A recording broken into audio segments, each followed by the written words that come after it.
Hola a todos, el día de hoy estamos con Ricardo Hernández Forcada. Me da mucho gusto tenerlo aquí, ya que él es un experto en el tema de los derechos humanos y que además tiene mucha experiencia en el tema de derechos humanos de las personas que viven con VIH. El día de hoy estamos aquí para responder una pregunta que nos han mandado mucho, ya sea por mensaje de texto o que los mismos usuarios cuando llegan a Códice quieren resolver. Vamos a hablar acerca del derecho a la confidencialidad de las personas que viven con VIH. En específico de un caso donde nos pregunta uno de los usuarios qué es lo que puede hacer si se da cuenta que en su trabajo lo despiden por vivir con VIH después de exámenes médicos que le hacen, o si se dan cuenta de que alguien está compartiendo su diagnóstico positivo a VIH. Pues un saludo, Ricardo, y bienvenido. ¿Qué tal? ¿Cómo están? Un saludarte, Leo. Adelante. Bien, es muy interesante el tema que me presentas, porque a diferencia de otras violaciones a los derechos humanos que pueden experimentar las personas que se atienden en los servicios de salud, y en particular quien se atiende para el control del VIH, cuando se viola la confidencialidad, el daño es irreversible. Si a mí no me han entregado mi medicamento o no se me ha programado un servicio como una cirugía o una consulta, eventualmente puedo lograr que la institución pública de salud me entregue lo que me debe, por así decirlo.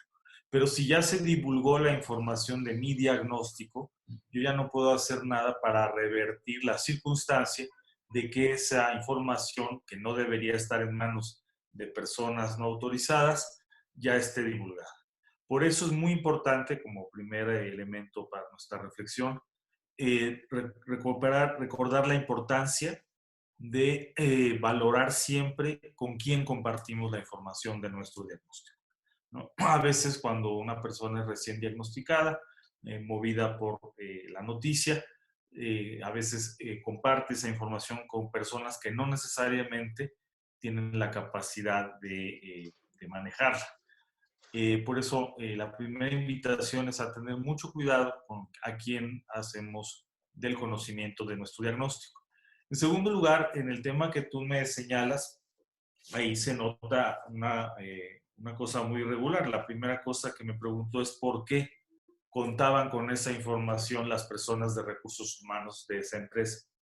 ¿Cómo llega esa información a manos de esa área dentro de un trabajo? En ocasiones, y lo sabemos por algunos casos que hemos manejado, cuando yo trabajaba en la CNDH vi algunos de ellos, los patrones, al momento de hacer el reclutamiento del personal, hacen pruebas de detección de anticuerpos al VIH sobre las muestras de sangre que nos toman.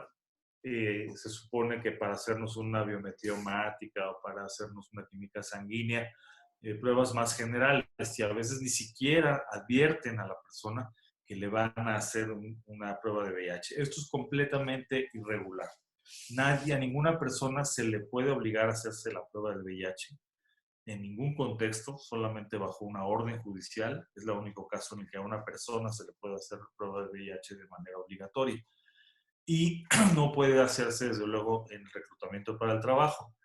No se puede hacer ni siquiera avisándote. No debería de haber esa práctica. No debería de haber pruebas como parte de los requisitos para entrar a trabajar a un empleo.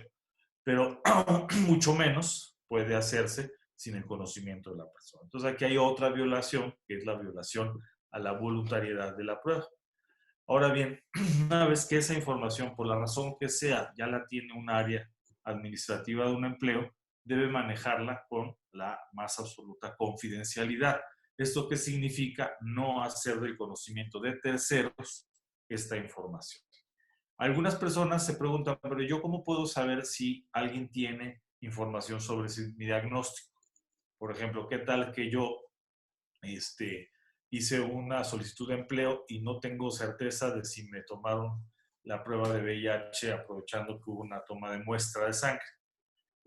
La respuesta es, de acuerdo con la Ley de Protección de Datos Personales en posesión de los sujetos obligados, toda entidad pública o privada o social que cuente con información sobre una persona tiene la obligación de informarles, así lo solicita a la persona, sobre qué clase de información cuenta con él. Una vez tuvimos un caso que es muy ilustrativo, una persona quería entrar a trabajar a la Comisión Federal de Electricidad y hizo todo el procedimiento para el empleo y no le dieron el cargo.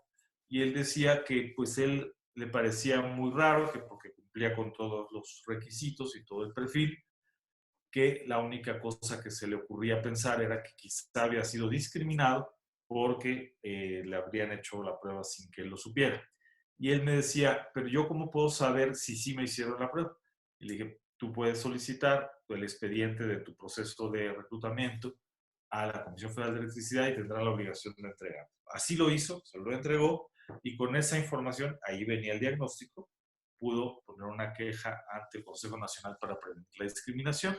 Este consejo, en su oportunidad, emitió una resolución en donde le pide a la Comisión Federal de Electricidad que deje de hacer este tipo de prácticas, de hacer pruebas de anticuerpos al VIH en el contexto del reclutamiento del trabajo y pues, mucho menos hacerlas sin siquiera tener el consentimiento de las personas.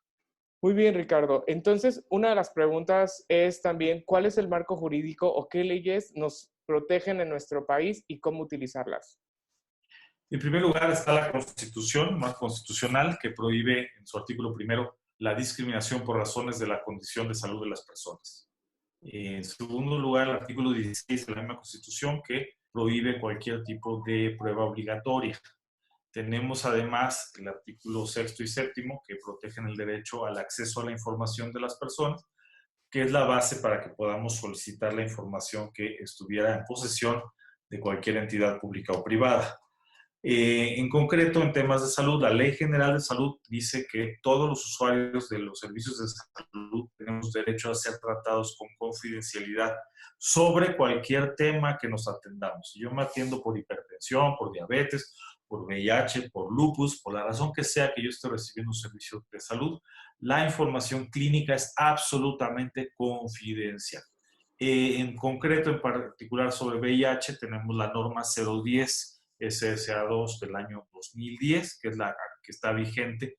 En su apartado sexto viene todo lo relacionado con la aplicación de la prueba y ahí desarrolla de manera muy extensa la protección de la confidencialidad del diagnóstico.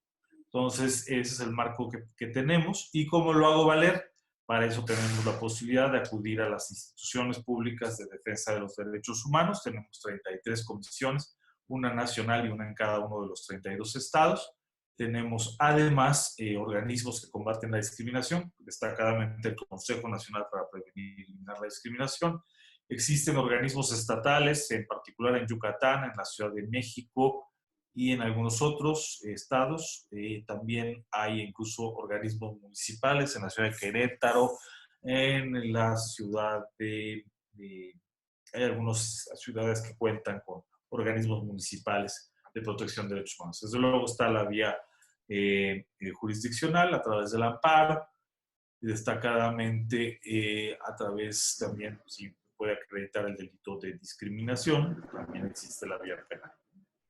Lo que yo sugeriría es cualquier persona que tenga un caso de esta naturaleza, que acuda a cualquiera de estos servicios, que uno de los servicios que dan todos estos organismos es el servicio de orientación jurídica gratuita, el cual se puede obtener de manera presencial o por teléfono, por ejemplo en la CNDH. Si ustedes llaman al teléfono gratuito 800-715-2000, les dan orientación jurídica gratuita. O si acuden a cualquiera de los organismos de los estados, también recibirán ese servicio. Muy bien, Ricardo, pues esta información creo que es de mucha ayuda para todos y todas los que nos están escuchando, sobre todo cuando sabemos que la realidad es que deberíamos de vivir en un mundo en el que ninguna persona fuera tratada diferente o se condicionara el acceso a sus derechos debido a su condición de salud y otras condiciones. Sin embargo, la realidad es que actualmente eso no sucede y estas herramientas nos serán muy útiles. También en Jalisco tenemos algunas leyes que penalizan la discriminación, como el Código Penal del Estado de Jalisco, en donde marca los derechos en contra de la dignidad de las personas, y entre otros mecanismos locales que se pueden utilizar para esto. La gente puede acceder a Códice, que es una de las organizaciones civiles que apoya el tema de los derechos, y también con la asesoría, con los asesores legales que nosotros tenemos aquí. Te agradezco muchísimo, como siempre me da mucho gusto que expongas todo con tanta claridad y que siempre estás ahí para ayudarnos. Justo. ¿Hay algo más que quieras agregar, Ricardo? No, pues invitarlos a así acercarse a las organizaciones civiles y a los organismos públicos para tener información clara. Hay que recordar que los derechos son ante todo para disfrutarlos y si se nos fueran vulnerados hay que reclamarlos. Pues muchísimas gracias, Ricardo. Ha sido un gusto y hasta la próxima. Estés muy bien, Leo. Muchas gracias.